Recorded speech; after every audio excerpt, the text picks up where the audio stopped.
What's the deal, Luna? What's up, Luna? What's the deal? What's up, Turd? What's good, everybody? You already know who it is. Asharenu. We back in here for another day, just like we was here yesterday, just like we gonna be here tomorrow.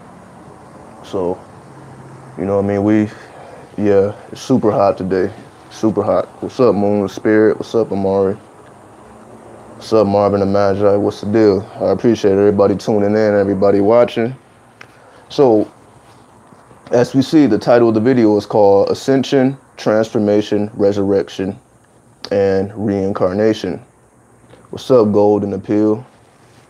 What's up? Because, you know, in these times, we tend to use all these words interchangeably, but they all have a certain focus. So I'm going to use the same description that I used yesterday, because I drew the tree of life. For those who I drew a description of the tree of life, and I'm going to show you how each point resonates within the tree of life. What's up, Majestic? What's up, Brianna? What's up, 305 Capricorn? I see everybody in here. Again, it's super hot. I can't believe how hot it is. But, you know, that's what happened when you're in the desert. So we're going to get it in. But before we start, what's up, Inside the Vibes? Before we get started, we're going to focus on today's mathematics. All right? So we're on the 24th day, July 24th, 2018. Unless you're probably over in China or something, you're probably a day ahead. All right? But if you're on the Western Hemisphere, it's July 24th. When we deal with the 2 and the 4, yeah, you already know. Yeah. So I'm just gonna be sweating through the whole video. It just is what it is. You know what I mean? Even if I had the shirt on, you know, the shirt would be soaking wet. So I'm like, let me at least be decent. So not showing my nipples or nothing, but we good. You already know. But let's deal with today's mathematics. We got 24. You know, 24 resonates with the alphabet, the letter X.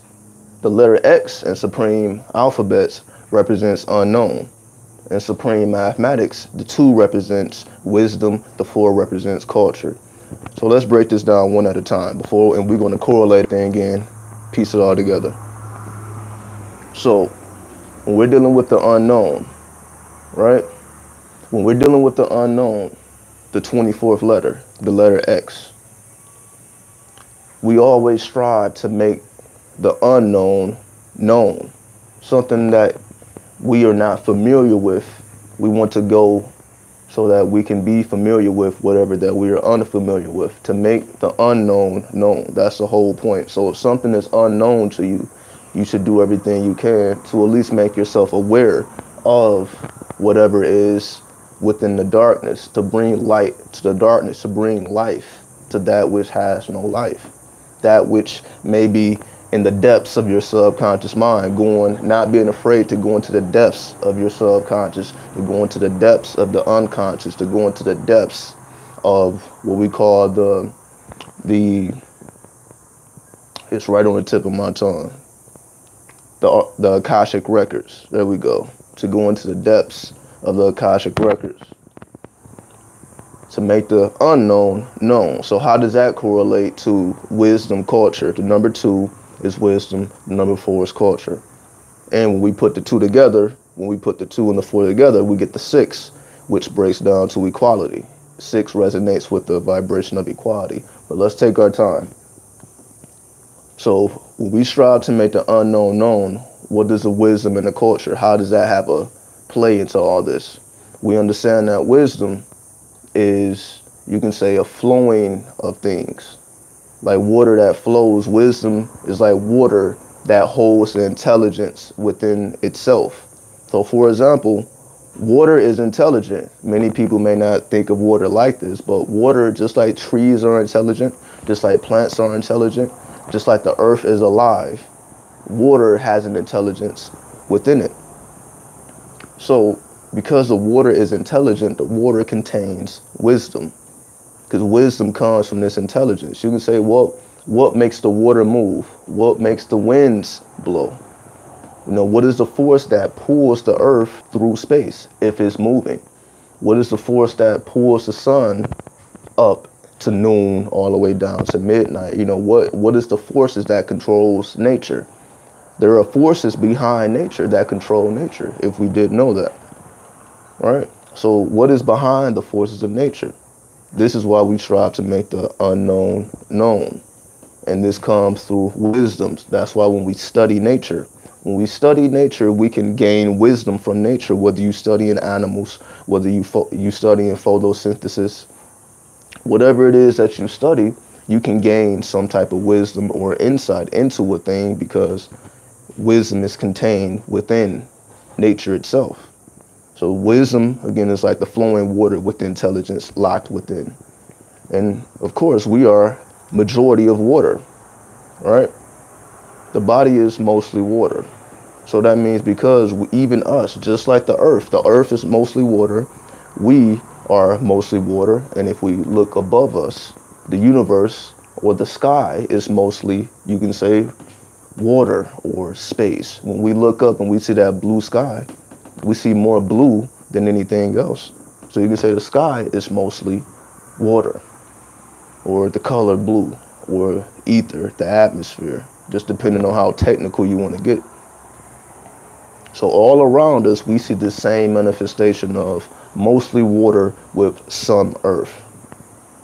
So that means most of the intelligence within us, just like within the earth, and just like up in the stars, because it's mostly water, the wisdom is contained within it. So whenever we're dealing with wisdom, we're dealing with the flow of the water, the flow of the tides. And that takes us to, when we go to astrology, the number 2 represents the moon. So this is how all this correlates to that. But we don't even have to go, we don't even have to go that deep into it. But so we just stick with the supreme mathematics and the supreme alphabet. So then, you know, when we start to make things a little bit more advanced, we're going to take our time. We're going to connect layers and layers and layers and layers and layers and layers. You know, this is for the people who find these type of things interesting. Now let's deal with the number 4. The number 4 represents culture. We know that your culture is based on your knowledge. So you can say your culture is a person's way of life, a person's lifestyle. Your lifestyle is based on what you know. You can't perform something that you are unfamiliar with. You can't do something you don't know how to do. This is why we strive to make the unknown known, because this gives us the ability to implement more habits into our lifestyle that will enhance our life, which includes the understanding of wisdom. Because sometimes wisdom speaks in many codes. There's many languages to wisdom. Wisdom, as you can say, is bilingual. Wisdom can speak the language of the child, just like wisdom can speak to an elder.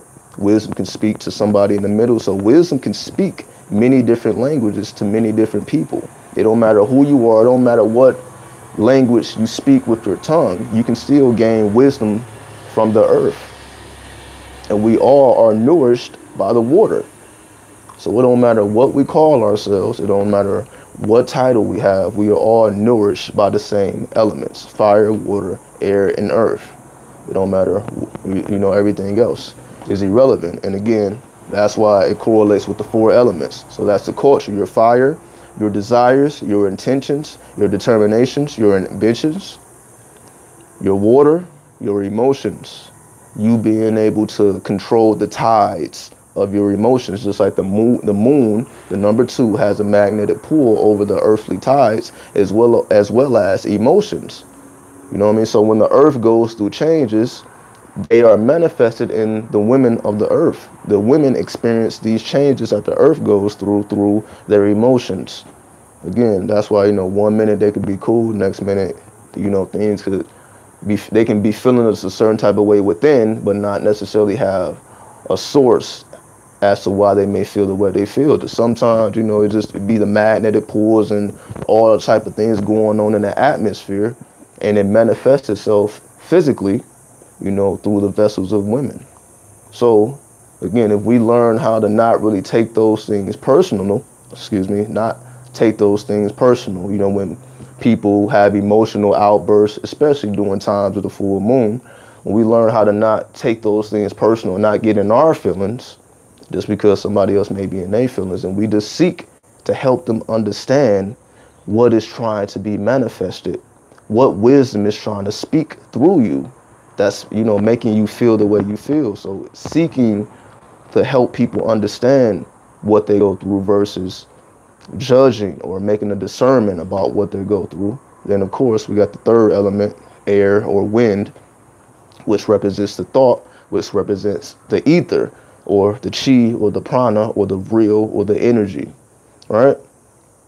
So we have the fire, which is the desires. Again, of course, the element of fire. If there was no fire, there would be no heat.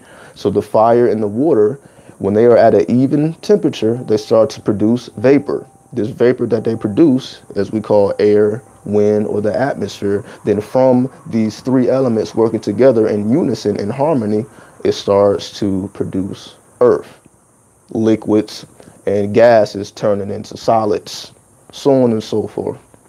So the third element of wind or air represents the thought, or the ether that contains the thought, because our thought affects the ether, which is composed of subatomic particles, excuse me, which, you know, go into atoms. So our thought can influence the structure of atoms, so that our thought causes atoms to alter their structures. Of course, we don't see this because we can't observe atoms. You can fit 900,000 atoms on the tip of a pen. So we don't see these things happening in front of us because the atoms are too small. Or you can say the atoms are too big. You know, there's atoms everywhere. So it's like, once you understand the nature of an atom, you understand everything in the universe, because everything is composed of atoms. So the deeper and the more we understand the atom, we can understand how an atom behaves on a subatomic level and on a macrocosm level and a microcosm level. Now, going to the fourth element, which is the earth. The earth represents the same way intelligence is contained within the water, intelligence is contained within the earth. So the earth element represents the contained knowledge within something. For example, you can say, like, what do we use nowadays? SD cards for your phone. I guess if you use Android, because if you have an iPhone, you know, it's a whole nother thing going on, but you can just call it internal storage. We all have internal storage on our phone that can be rewritten, it can be deleted, it can be added to, so on and so forth. So the intelligence behind being able to store information electronically or within some type of earth is a higher science. We call this earth magic. Being able to, you can say, to keep it simple, to be able to store knowledge somewhere, to be able to keep your gold within a treasure chest. It's a science to this. It's a science why certain things have to be contained. So the intelligence contained within the earth or within the carbon, because the chain of life is carbon, hydrogen, and oxygen. That's the chain of life. So you can say the earth, if you want to correlate it with carbon, the carbon is what gives everything we see structure. If there was no carbon, there would be no us, because we are comprised of carbon. Everything else has carbon within it. So most things that we see wouldn't exist without carbon. So if we are influencing anything with our mind, what we would be influencing is the carbon, allowing the carbon to change its structure. And we also know carbon is a purifier, right? So that's why, you know, carbon, once purified, you can say becomes the diamond. So that same diamond that we look at as the most valuable thing on the earth, the most valuable gem that's indestructible, comes from carbon. The stuff that is composed of everything. Okay, so going back to the 24, the wisdom and the culture, breaking down to the number 6, which is the equality, which are the scales of balance. Like we talk about, the fire must balance the water, even though they're opposites. So I don't want to leave that part out. The fire and the water are, of course, opposites. So they can neither contrast each other or complement each other depending on how they work, because it can be too much fire, which puts out the water, evaporates all the water. It can be too much water and not enough fire, which puts out the fire. But when they work at an equal pace where they don't cancel each other out, it starts to produce vapors, right? So in this vapor creates an atmosphere, as I explained earlier. So even though they are opposites, these opposites can either contrast each other or cancel each other out, or they can be worked with harmoniously, and it generates a third element. So the two become one, which makes a three. It's three elements present now, but the air, or you can say the oxygen, is composed of fire and water, or oxygen and hydrogen. Of course, with carbon, we breathe out carbon dioxide every time we exhale. Okay, so the 2 and the 4, because our way of life, again, is based on what we know. So I'm just going through the process of, how much do we really know? And based on this knowledge, this is how we structure our life, because they say, if you know better, you will do better. So you must increase your insight and your knowledge by being able to gain wisdom from not only your own culture, but the culture of the universe. What is a universe culture? Mathematics. Everything is based in mathematical equations, mathematical fractions and decimals and numbers and all that. Computer code or binary code. And this is why we call this a matrix. The matrix just means a womb. So we are contained within the womb of the universe. Like, it looks like a womb, like the universe mimics the womb, or the womb mimics the universe, as above, so below. So we are contained within, you can say, an earth element or stored information. When the baby is within the womb, they are contained within a stored intelligence. I mean, it's the womb is intelligent, and that's why it helps the baby to cultivate its ultimate desire, which is to create a body. The baby starts to form itself utilizing the atmosphere of the womb. So the womb is supplying everything the sperm needs to create a body for itself. When it creates a body for itself, because the sperm is intelligent as well. So we have the intelligence of the womb and the intelligence within the sperm, and these two intelligences are working hand in hand instead of canceling each other out. And it allows the intelligence of the sperm to formulate its body, and it becomes just like its parents, right? Chromosomes from the mother, chromosomes from the father, 12 from the father, 12 from the mother, or however many, 24 chromosomes. So you got 12 each, boom. So, just going into a little science, little mathematics, just to lay the surface. Now, so let's rewind it, put it all together, and we're going to go into the theme of the video. So again, the 24th letter is the letter X. The X represents the unknown, to make the unknown known. How do you make the unknown known? By studying the wisdom present within one's culture. So the culture of the external universe as well as the internal universe. So when I say the internal universe, I'm not just talking about, just your insides. I'm talking about the electric universe. We're talking about the study of the aura. We're talking about the study of your bioelectricity, right? So when I say inner, I'm talking about the study of your bioelectricity.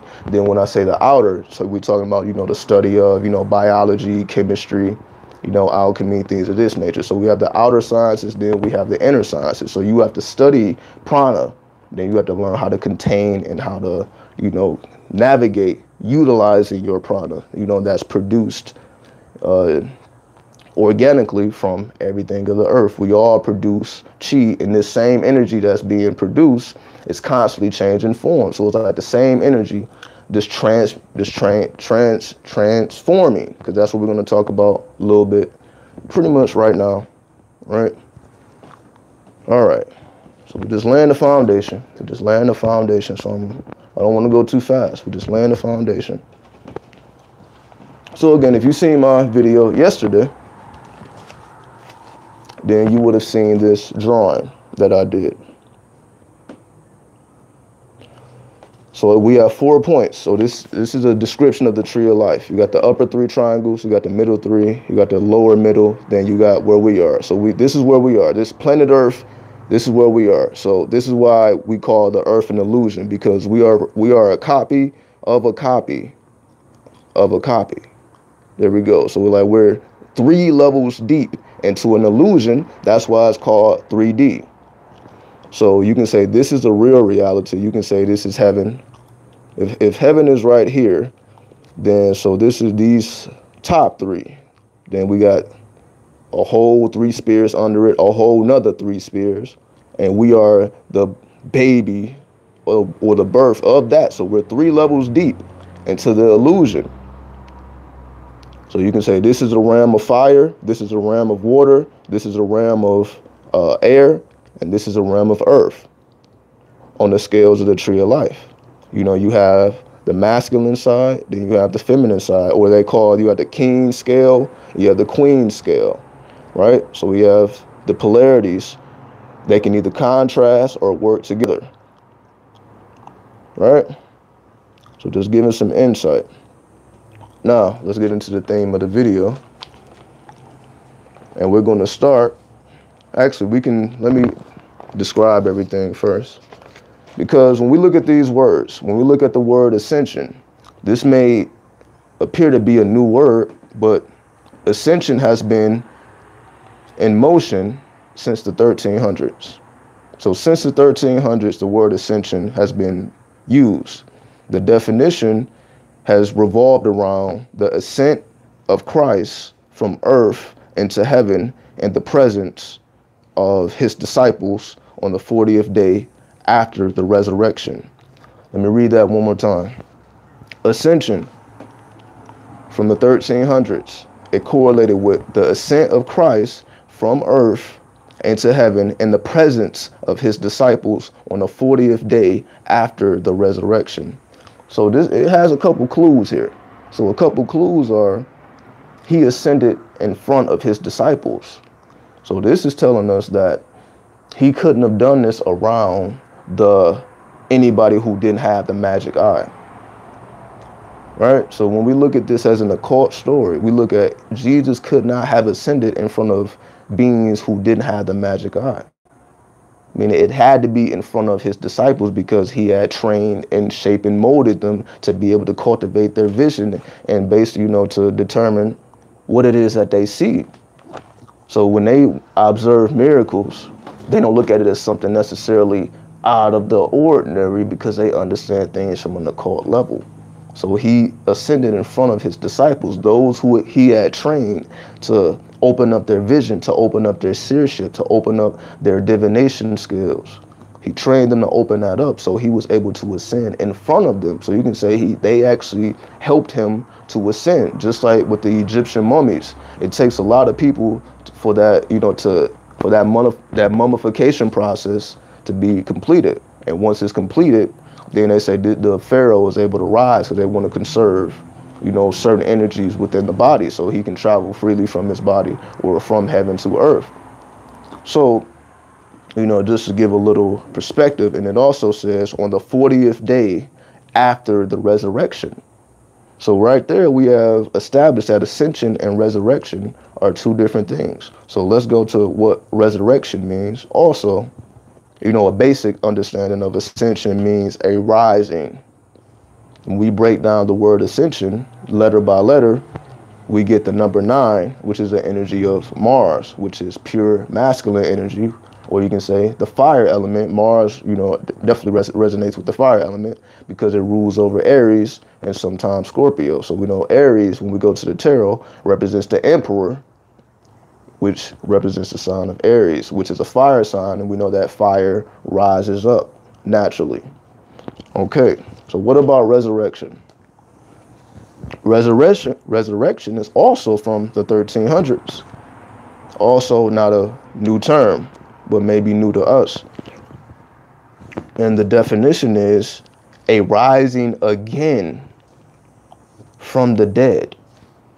A rising again from the dead. So ascension is a rising. But when we talk about resurrection, it says a rising again from the dead. So we can either look at this on the physical level, or we could look at this on an occult level. So on a physical level, of course, this would mean like a man dying and coming back to life. If we look at it on an occult level, we look at it as a man who was mentally defeated, who was mentally lame, mentally not aware of the multiple realities that exist. As we say, we got the four levels. We got the fire world, the water world, the air world, and the earth world. We have four different layers of reality. So somebody who's not aware of these sciences, they're going to perceive life in a certain way. So he was once mentally blind, or physically blind, however you want to call it. He was once blinded to the occult nature of reality, and he had to be mentally resurrected, which gave him the magic eyes. That mental resurrection gave him the magic eyes, which allowed him to ascend in front of his disciples, because he helped train them. He gave them the same gift that he got directly from Spirit. So you can say he got it directly from Spirit, the gift of the magic eye from Spirit, and he helped train and mold those who came under him how to get the magic eye. And because they all are walking as one unit, they were able, in their presence, with their energy, with their chi, he was able to ascend with the help of the disciples, because they had the magic eye. So they understood this science. So they like, okay, it's time for him. On the 40th day, he will return, and we will help him to ascend. So now, what about transformation and reincarnation? Let's start with, well, before we go on, when we break down resurrection, it breaks down to the number 3, which is the energy of Jupiter. The energy of Jupiter, of course, is the planet of wisdom, right? Jupiter is the planet of wisdom, where we pull wisdom from, the planet of the Father. So a rising again from the dead is you pulling on the energy of Jupiter, because this is the source. This is the guru planet. This is the planet of the wise. Like, this is the elder of the solar system, you know, beyond, besides Saturn. So resurrection, break it down to 3, and 3 blend Jupiter, the planet of wisdom. We see that wisdom, when you pull from that universal consciousness, it is able to rise you again from the dead. So what about transformation? Transformation has been around since the 1400s. Transformation means change of shape, or basically matter. So it means change of shape, or you can say the alteration of energy transmuting into a different form. So we can say the process, but the process between resurrection and ascension, the process between is transformation. This means the energy is transforming. So this is taking place between resurrection and ascension. Now, of course, on an occult level, this resonates with sound or vibration, the changing of sound, because we know that sound produces shapes. Because sound produces shapes, to change something, to change something's shape, you have to change the vibration or the sound, which we have to access our thoughts to do. The thought injecting into the ether is able to change the sound or the vibration, which will then change its shape. Meaning, when a person changes the way that their mind is wired, or their brain, more so, not their mind, if they change the way their brain is wired, those neural connections form new neural connections, and they are able to experience new assets of life that were not available to them before that process. Now, lastly, okay, well, before we move to reincarnation, transformation also breaks down to the energy of 3, which is the planet Jupiter, which also relates to alchemy.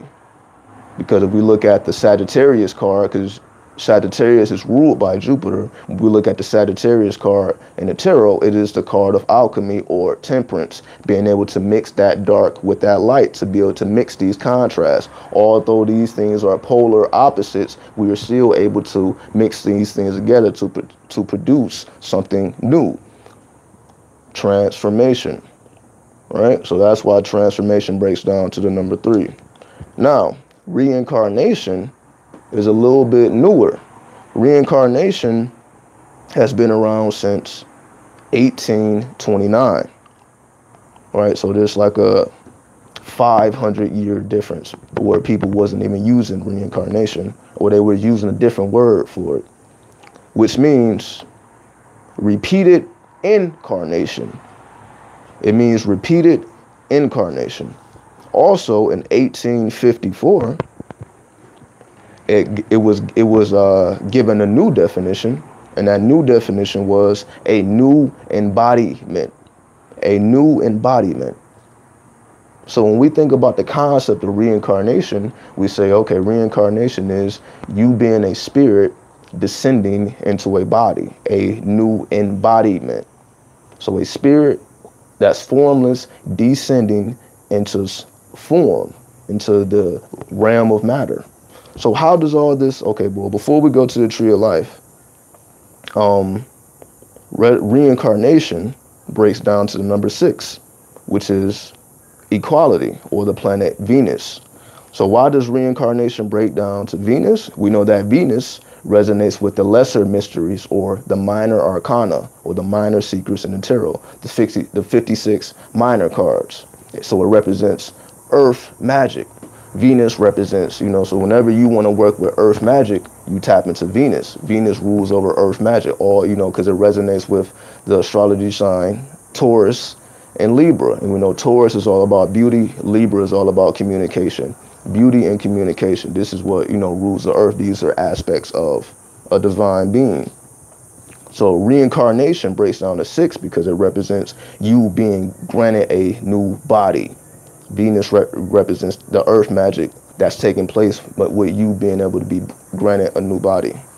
So let me show you all these descriptions on the tree of life. So when we look at the description of these, now that we know what the definitions are, so we see resurrection. So we're here, Malkuth. So we have to go through a resurrection to revitalize the mind, so that you can say the chakras start working again, your third eye starts secreting that DMT, so on and so forth. Your crown chakra is able to help you balance out. So you have to go into a resurrection, and the process of that resurrection is a process of transformation. So in order for you to experience a resurrection, you have to change the energy. Changing the energy, it means you have to go through a process of alchemy. So this is the alchemical process, as I was saying, between resurrection and ascension. So in order for you to gain momentum upward, you have to start transmuting the energy. So when you're going through the process of transmuting the energy, it allows you to start rising till you get to your ascension, which is at the top, which is beyond light, which is Kether. You get to the highest point. So that represents ascension. Now, reincarnation is on this side, and we go all the way down to reincarnation. So the spirit, the formless spirit, being granted another body, which is at the bottom. That is a reincarnation. Spirit being given a body, a new embodiment. So a new embodiment, so spirit now has to descend. So we see the ascension process, now we see the descension process. So the spirit going all the way back into reincarnation and having a new embodiment, right? So there you go. So hopefully that made sense. So if y'all have any questions, y'all let me know. So let me see what's going on.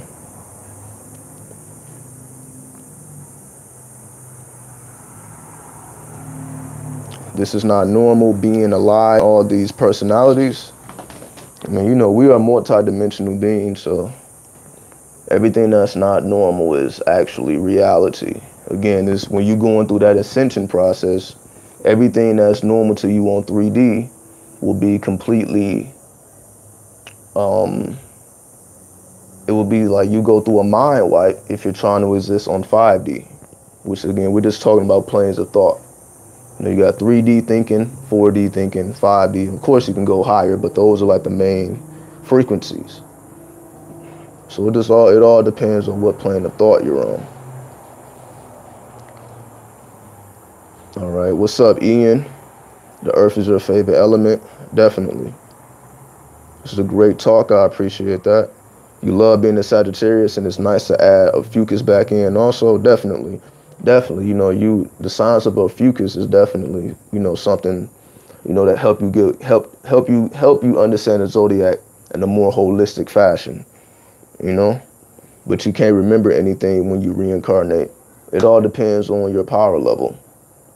There are certain beings like Thoth or Tahuti, for those who are familiar with that being, who has reincarnated several times, but who retained his memory.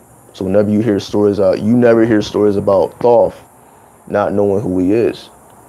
You know what I'm saying? So he just represents, on an occult level, you being able to retain your knowledge. That's how, like, in the Far East, they have a saying, what is it? The Dalai Lama. The Dalai Lama reincarnates into a new body, and they have to go find the Dalai Lama. And so the Dalai Lama spirit just renews his body, every so often. It just changes bodies, so you can retain your memory, but it all depends on your power level. What's up, Miss Omega? What do I think is the human limit? Like, how powerful are we? Well, it all depends on what you consider yourself to be. So if you consider yourself a human, which is basically like the equivalent of saying you are a mammal, you are intelligence within the body. I mean, there is no limit. There is no limit because, again, the further we go back, the more advanced things were. We think the further we go back, the more, we go to cave people. We think of that as like that's the beginning of the earth. That's the beginning of the time when people was living in caves. But that's the further we go back, we start going into places like Atlantis and Lemuria, and we see how advanced their civilization was, or hear stories about it. Then we look at like, and that was in the past. So they were futuristic in the past. So when we look at times now, and we look at our limits, it's like we are on the lowest vibration right now. We are in the Kali Yuga phase, or the cycle, where people are at their absolute worst in terms of when it comes to spirituality, to the point where spirituality is pretty much has been hijacked by higher forces. Now everybody thinks they're spiritual with all these philosophies, but they couldn't even sit down and have an occult conversation with you, even if they consider themselves spiritual. So spirituality has been hijacked in these times. So we're at the lowest vibration. But again, we think we need to go into the future, but we really just need to study what has already happened. If you know the beginning, you will know the end. If you don't know the beginning, then you won't know the end. So we have to study the origins. We have to go as far back as we can and study and see what our potential is. So if we really want to know our potential, well, actually, we see a pyramid in the middle of the earth. So to me, that's the potential. I'll say it like that. I'll just use a physical reference. The Great Pyramid, which is at the center of the earth. That's just so obviously men did that. So men let it be known that we have calculated every inch of this earth, found the center of the earth, built pyramids here, and made them align with constellations, as above, so below. So when we look at that pyramid and we look at how complicated those sciences was, we're looking at our potential, because nobody has done anything greater than that. There is nothing there. We have not seen anything greater than the Great Pyramid. So if we want to look at our potential, all we got to do is study that pyramid. And that lets us know what we are capable of doing, because we can actually see a physical monument that was built with hands, energy, mind. It just depending on how far people levitating bricks. They don't even understand how this pyramid was built. They don't understand how powerful the mind is. So they can only go so far with studying the actual bricks and the timelines. They really can't go into the spirituality of what energetic purpose it serves in society. They just look at the